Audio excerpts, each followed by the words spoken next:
The title of this video won't be exactly right. It only updates every few minutes at most, and besides, YouTube doesn't update its view counts in real time anyway, so don't bother refreshing and refreshing and refreshing. You won't actually be able to see it ticking up second by second. If it's actually 100% spot on, it's a miracle, but if it's close, then the code I've written is still working. But at some point, that code will break, and the title of this video will slip more and more out of touch with reality. The build-up now, Survivor Series 2011 wasn't just another pay-per-view. It was special for a number of reasons. First off, The Rock had been away from in-ring action for 7 years. Yeah, that's right, 7 long years. The last time he'd stepped into a ring before this was way back in 2004, and since then, he'd become a bona fide Hollywood megastar. But wrestling fans had been waiting for his return. And when The Rock finally came back to the WWE in early 2011, the electricity was back. But why this match? Why tag with John Cena? Well, let's rewind to WrestleMania 27 earlier that year. John Cena and The Miz headlined that event, and The Rock was the special guest host. The Rock's interference in the match cost Cena the WWE Championship. This naturally set the stage for a major rivalry between The Rock and Cena, and at WrestleMania 28, it was going to be once-in-a-lifetime Rock versus Cena. But before WrestleMania 28, there was Survivor Series 2011. WWE had to find a way to build more tension between Rock and Cena while giving fans a dream team-up. That's where The Miz and R-Truth come in. At the time, The Miz and R-Truth had formed an alliance called the Awesome Truth. They were doing everything to disrupt the WWE's status quo, attacking superstars, referees, and even WWE's COO, Triple H. They were being portrayed as serious threats, even though on paper they didn't seem like much compared to Rock and Cena. So WWE booked this blockbuster tag team match, John Cena and The Rock versus The Miz and R-Truth. This was basically a warm-up for the ultimate showdown between Rock and Cena, but it was also a huge deal because for the first time, they'd have to put their differences aside and work together. The match, all right, let's dive into the match itself. Survivor Series 2011 took place at Madison Square Garden, a legendary venue for wrestling, right? The crowd was hot, and the atmosphere was electric. People weren't just there to see a wrestling match, they were there to witness a spectacle. As soon as The Rock's music hit, the crowd went absolutely crazy. There was something truly special about seeing The Rock back in the ring, especially since he hadn't wrestled in years. And then when John Cena came out, it was clear that the crowd was split. Some fans were booing Cena like they always did during this era, while others were cheering him. It was classic Cena, love him or hate him. The man knew how to get a reaction. The match started with The Rock in the ring, and let me tell you, it was like he never left. He was fast, sharp, and hitting all the signature moves that made him a fan favorite. He locked up with The Miz first, and it didn't take long for The Rock to gain control. There were some great moments early on, like The Rock hitting a textbook arm drag and even mocking Cena a bit by doing his "you can't see me" gesture. It was classic Rock, blending athleticism with his natural charisma. When Cena finally got tagged in, things got interesting. You could feel the tension between him and The Rock. They had to work together, but it was clear neither one of them was fully on board with the idea. Cena did his usual power moves, shoulder blocks, suplexes, and of course the five-knuckle shuffle. But every time he tagged The Rock back in, the crowd erupted. The Miz and R-Truth played their parts well too. They weren't just jobbers for Rock and Cena to beat up on. They had their moments of control in the match. At one point, they isolated Cena and kept him away from tagging in The Rock. The crowd was waiting for that hot tag moment, and when Cena finally managed to break free and tag The Rock, the roof nearly came off Madison Square Garden. The finish. The closing sequence of the match was pure WWE magic. The Rock came in hot, taking down both Miz and R-Truth with a flurry of moves. He hit his signature spinebuster on The Miz, setting up for the People's Elbow. And when he dropped the elbow, the crowd went wild. But it didn't stop there. The Rock wasn't done. After hitting the People's Elbow on The Miz, he then delivered a rock bottom for good measure.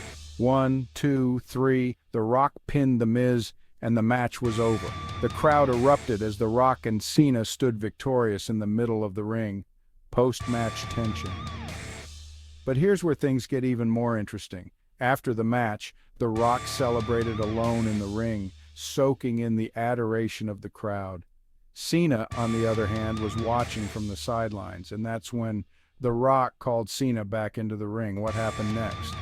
Well, let's just say that the alliance was short-lived. The Rock hit Cena with a rock bottom out of nowhere, sending a clear message. There was no love lost between them. It was a perfect setup for their WrestleMania match, and the crowd loved every second of it. This post-match moment added more fuel to their upcoming rivalry and left the WWE Universe buzzing about what would happen next. Legacy of the match. So why does this match still matter today?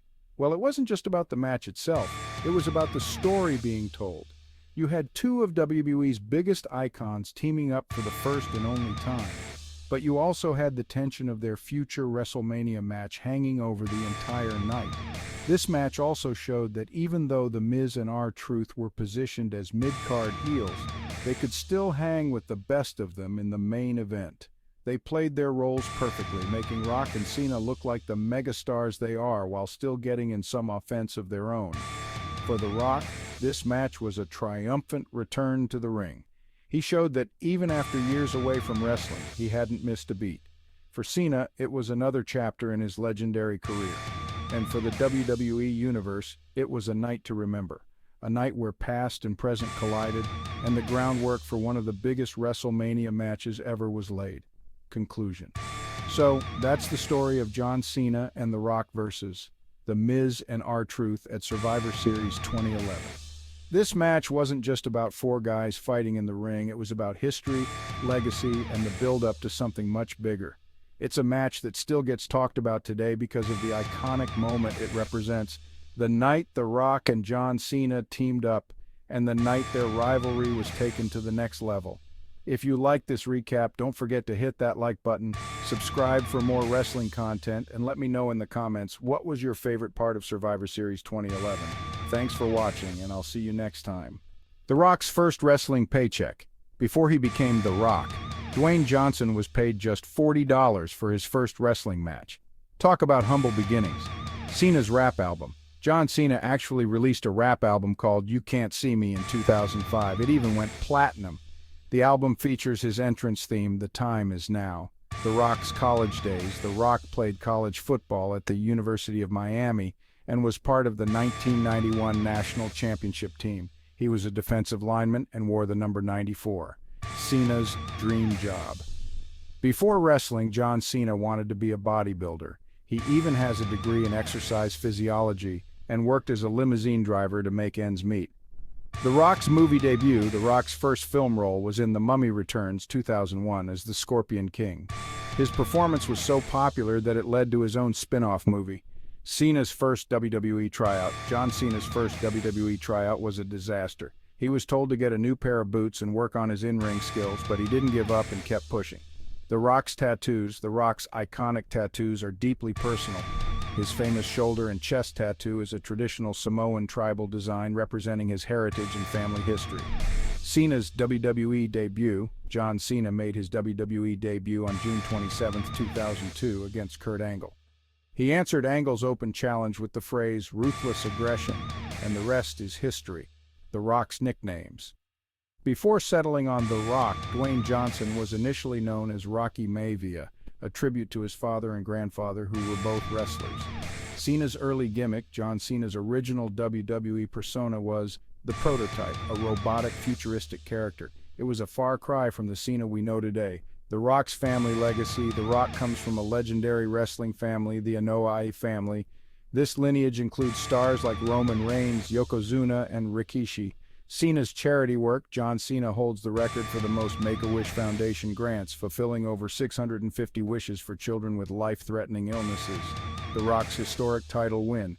When The Rock won the WWE Championship at the age of 26, he became the youngest WWE champion in history at that time. Cena's record for WWE titles. John Cena is tied with Ric Flair for the most world championship reigns in WWE history, with 16 world titles. The Rock's football career. Before wrestling, The Rock had aspirations of playing in the NFL. After a brief stint in the Canadian Football League, he transitioned to wrestling. Cena's love for cars. John Cena is a huge car enthusiast. He has a collection of over 20 muscle cars, including rare models like the 2006 Ford GT and a 1971 AMC Hornet SC 360. The Rock's secret skills. The Rock is fluent in Samoan thanks to his mother's side of the family. He's also a skilled ukulele player, which he's shown off in a few interviews. Cena's acting beginnings. Before landing big roles in movies like Trainwreck and Blockers, John Cena had small roles in TV shows like Parks and Recreation and Psych. The Rock's record-breaking paycheck.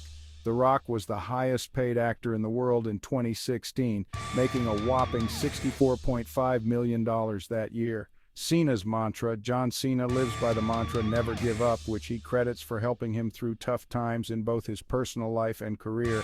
This phrase is now synonymous with his character.